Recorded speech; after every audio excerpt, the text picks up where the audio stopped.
नमस्कार। हम सभी पर महाराज जी का आशीर्वाद और बजरंगबली जी की कृपा सदैव बनी रहे।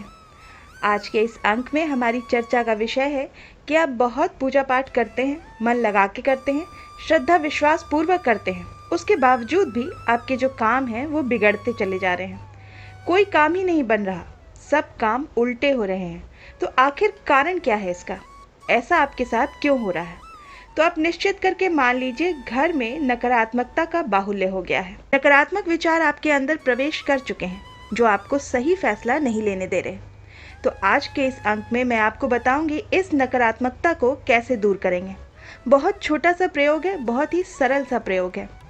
आपको क्या करना है कि पूर्णिमा के दिन आप एक दीपक जला दीजिए घी का, और वो दीपक कम से कम 1.25 घंटे जलना चाहिए। कम से कम इतना उसमें घी डाल दीजिए। करना क्या है आपको, देखिए, हम लोग जो हैं हम 5 तत्वों से निर्मित हैं। संपूर्ण सृष्टि ही निर्मित है 5 तत्वों से, और हमारे ऊपर ग्रहों का प्रभाव भी पड़ता है। जो हमारे मन को प्रभावित करता है सबसे अधिक वो है चंद्रमा। चंद्रमा अगर हमारा सबल बना रहे तो हमारे अंदर सकारात्मक विचार आते ही रहते हैं, सकारात्मकता का बाहुल्य हो जाता है। और अगर चंद्रमा हमारा कमज़ोर हो जाए तो फिर नकारात्मकता हम पर हावी होने लगती है, तभी हमारे काम बिगड़ने लगते हैं। बेशक हम पूजा पाठ करते हैं, मन लगा के करते हैं, हर तरीके के शास्त्रीय पद्धति का अनुसरण भी करते हैं, उसके बावजूद भी हमारे काम नहीं बनते और हमें कष्ट पर कष्ट मिलना शुरू हो जाते हैं। हम जो भी काम करते हैं उसमें हमें असफलता हाथ लगती है। तो इन सब के पीछे चंद्र बल काम करता है। अगर हमारा चंद्र बल सबल हो जाए तो निश्चित रूप से हमारे अंदर सकारात्मकता आ ही जाएगी और हमारे सारे काम बनने शुरू हो जाएंगे। हमें अपनी पूजा का अनुभव भी होगा और हमें अपनी उस पूजा से हमारे इष्ट देव का हमें कृपा प्रसाद भी मिलेगा। तो सबसे पहली बात यह है कि इस नकारात्मकता को हम निकालें कैसे। तो सबसे पहला काम आपको ये करना है कि पहले तो आप अपने मंदिर को देखिए। क्या आप जानते हैं कि जो मंदिर आपने स्थापित किया हुआ है, वहाँ जिन मूर्तियों की स्थापना की हुई है, उनके पीछे कहीं गंदगी तो नहीं है? क्या कभी देखा है एक बार आपने स्थापना कर दी और वर्षों उसी तरह चल रहा है? वैसे ही उसके पीछे हो सकता है कि धूल होगी, हो सकता है डस्ट होगा। तो ये तो निश्चित मान लीजिए, अगर आप उसको सही दोबारा से साफ सुथरा नहीं किया हुआ है उन मूर्तियों को, तो वो नकारात्मकता है जो आपके ऊपर प्रभाव डालेगी। चंद्रमा उसको बल दे देगा, आप नकारात्मक होते चले जाएंगे। तो आपको सबसे पहला काम यही करना है कि उन मूर्तियों को हटाना है अपने स्थान से और उस स्थान की बड़े अच्छे तरीके से सफाई कर लेनी है। लेकिन ये काम आप करेंगे कब?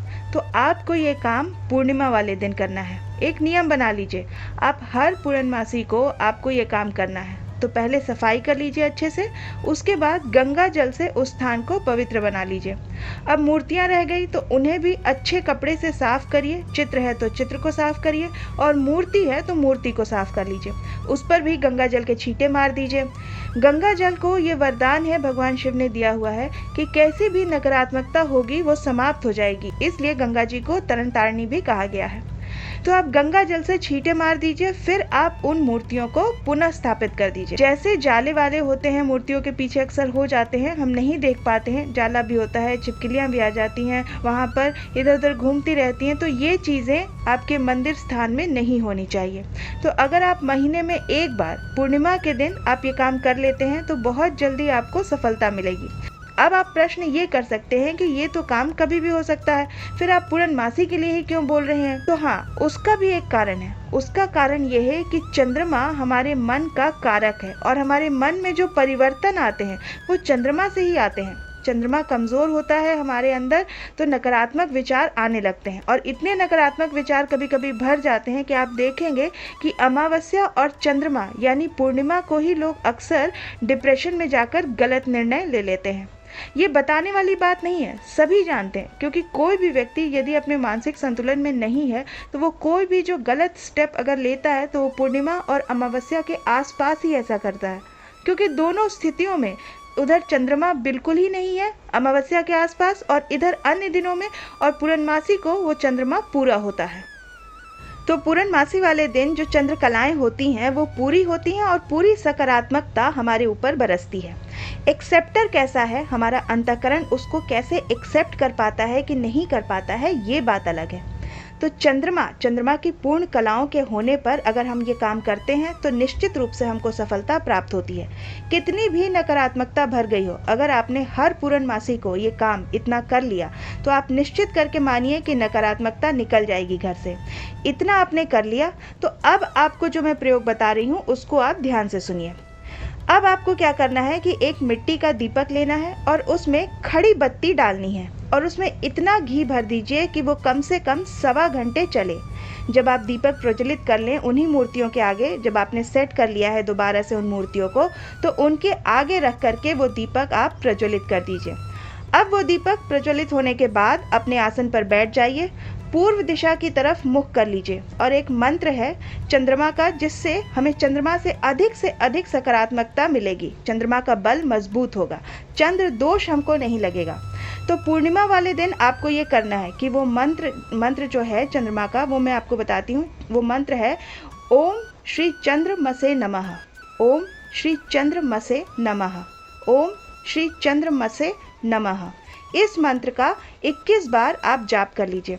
उसके बाद आपके जो भी इष्ट हैं उनकी आपकी क्षमता है कि आप कितना समय देते हैं। आप अगर 15 मिनट दे सकते हैं या 20 मिनट दे सकते हैं या 25 मिनट दे सकते हैं या आधा घंटा दे सकते हैं, तो जो भी जितना भी आपके पास समय है आप अपने इष्ट का मंत्र जाप कर लीजिए। इतना कर लेने के बाद आपका कार्य पूरा संपन्न हो गया। और अगर इस चीज़ को आप चाहें तो वर्ष में हर माह की पूर्णिमा को आप ऐसा कर लिया करें। और उस समय अगर नकारात्मकता ज़्यादा हावी हो चुकी है आपके ऊपर, बहुत ज़्यादा प्रभाव डाल रही है, तो आप 11 पाठ जो है वो श्री हनुमान चालीसा के भी कर लीजिए।